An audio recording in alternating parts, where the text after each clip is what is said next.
Николай и Идия познакомились в городе Якутске в парке на танцах.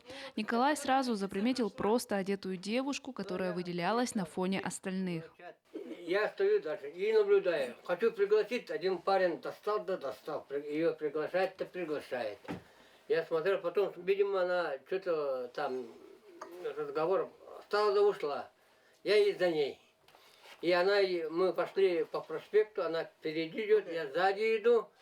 Идут двое мужиков пьяных. Она испугалась, видимо, остановилась, меня спрашивает часы, чтобы они прошли. Вот все. 3 дня молодые люди ходили на свидания, узнавали друг друга, затем Николая отправляют работать по комсомольской путевке в Татинский улус в село Харбалах. Казалось бы, все, на этом роман заканчивается, но нет. Через месяц Идию вместе с коллегами направляют в то же село Харбалах на сенокос.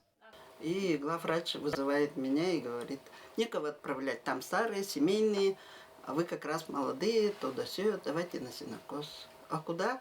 Ну, туда, в Татинский район. Ну, хорошо, говорю, у меня там знакомые есть. Влюбленные вновь встречаются там и больше не расстаются. Только через 2 года после знакомства и рождения первенца Николай и Идия решают расписаться.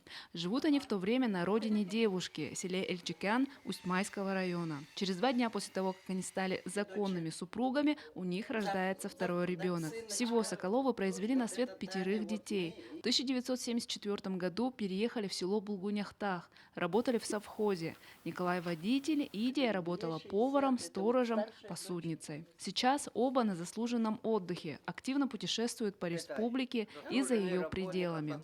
А вот после золотой свадьбы куда собираетесь, планируете? Этим Ну, летом?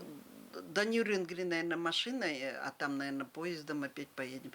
Традиционно нельзя было не спросить у четы Соколовых формулу их крепкого брака. Просто уважение друг к другу, понимать друг друга. А самое главное, что любить то, что впереди любил крепко. Виолетта Засимова, Федор Тарасов, Хангаласский улус.